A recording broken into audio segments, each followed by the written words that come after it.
Kevin, you mentioned the importance of water in these nuclear plant operations. Could you comment on the chart that we looked at about the Great Lakes nuclear hotspots? Many of, if not the majority of the nuclear power facilities are located along the Great Lakes.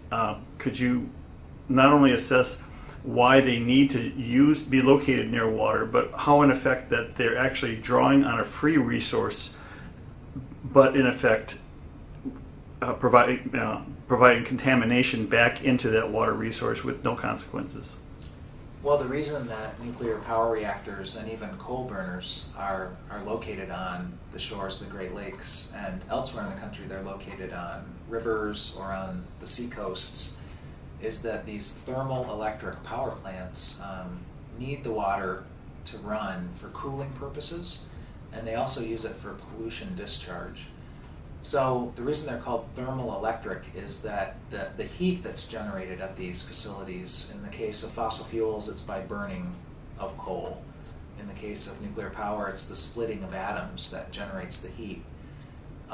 What happens with the heat is water is boiled, steam is made, and that steam is what drives the turbo generators and makes the electricity. So in order to create the steam, in order to cool the facility, and for this pollution discharge, that's the reason that these thermal electric power plants are on the Great Lakes shoreline.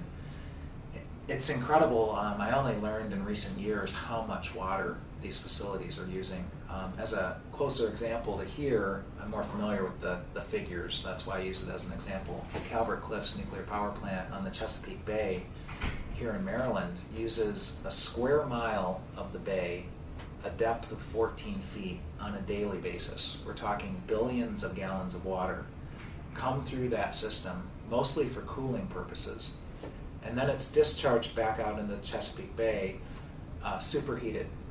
And similar dynamics are at play in the Great Lakes. I mentioned the Cook Nuclear Power Plant lacks cooling towers, just like Calvert Cliffs here on the Chesapeake Bay. So Cook, with its 2 reactors, just like Calvert Cliffs has 2 reactors, is sucking in all that water and returning it superheated to Lake Michigan on a daily basis. And of significance in an age of global warming, there have been reactor shutdowns because the cooling water supplies are becoming too warm to be used in nuclear power plants. And Cook suffered this. It was just a couple, 3 years ago, summertime, August, the Lake Michigan water was too warm to be efficiently used at Cook. What specifically happened was the temperature inside containment at Cook became too hot. It was above safety margins, and they had to shut down because the lake water was too warm to use. And we've seen this elsewhere. We've seen it on Lake Ontario. We've especially seen it with power plants along rivers. So in the southeastern United States, in France during the heat wave of 2003, the water was too warm to use for cooling reactors. And we even saw in Romania in a recent heat wave in recent years, the Danube River level fell below the water intake pipe for the nuclear power plant. So they had to shut down. They had no cooling water intake. And this is an issue we've raised in opposition to this new reactor proposal at Fermi and Monroe. The western basin of Lake Erie being so very shallow, just on average 24 feet deep, there are projections that in the next 50 to 100 years with global warming that the lake level is going to dramatically drop in Lake Erie. And that would mean a retreat of the shoreline maybe a mile or more into the lake. The lake is sort of going to dry up on the shoreline, and the shoreline is going to move out into the lake. If that were to take place, the Fermi 3 nuclear power plant could see its water intake pipe high and dry, in no contact with lake water.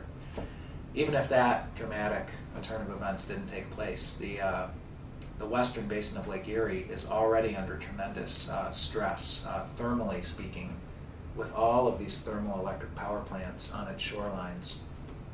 These include the Monroe Power Plant, which is a coal burning facility owned by Detroit Edison.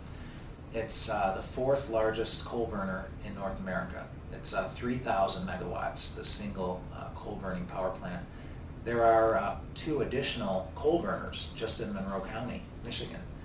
And then across Lake Erie in Ontario is the Nanticoke coal burner, the largest single coal burning power plant in North America, and proposals for new reactors up there, just across Lake Erie. So really the Great Lakes are under stress already, and that's a huge concern we've raised against the Fermi 3 proposal. Have you had any discussions or dialogue with people in the fishing industry in Michigan or on a national level, what impact that's had on our fisheries, not just in terms of those that are pulled in on the intake, but introducing this superheated water into the lake has had any effect on either making it an inhospitable environment for the fish to thrive in, or has it reduced fish populations? Yeah, we need to do more outreach to not only sports fishermen and commercial fisheries, but we have done some outreach to Native American communities and their treaty rights to the fisheries. So, for example, at the Fermi 3 proposal, we've communicated with the Walpole Island First Nation, which resides on an island in Lake St. Clair, in the St. Clair River, rather, between Michigan and Ontario. And they're very concerned about the impacts not only on their fisheries, but also on other wildlife, which spends part of its life cycle near the Fermi nuclear power plant and then migrates up to the Walpole Island Indian community. And so they're concerned about the radioactive contamination of their food supply that way. But there's a lot of truth to what you hinted at, that this thermal pollution itself presents a real risk to the fisheries of the Great Lakes, specifically Lake Erie in this case. We have spoken with experts, retired Department of Natural Resources officials, who point out some of the risk factors. As you know, a nuclear reactor like Cook or like Fermi releases this superheated water into the Great Lakes, it creates an artificial warming of the vicinity in the Great Lakes, and the fish, the native species, will sometimes be driven away because of this warm water that they are not acclimated to. In other instances, the fish do acclimate to the warm water, and then they come to expect it to be there. And what happens with nuclear power plants is sometimes they shut down in a great big hurry for emergency reasons, for safety reasons, even just to refuel. A nuclear power plant has to shut down. It can be offline for a month, and then only then, once it's refueled, can it come back up. So what happens when they shut down is it's called thermal shock to the fish. They are used to this warm water. All of a sudden, the warm water flow stops, and the lake returns to its natural temperature, and the fish can be shocked to the point of lethality. They can die from the change in temperature, the sudden change in temperature. And we've seen this at Cook in Lake Michigan, where you have large fish kills due to thermal shock. They've also had large fish kills at Cook due to simply sucking in a huge school of fish all at the same time that may have been drawn to the vicinity because of the warm water in the first place. So there's various scenarios for these major impacts on the fisheries of the Great Lakes.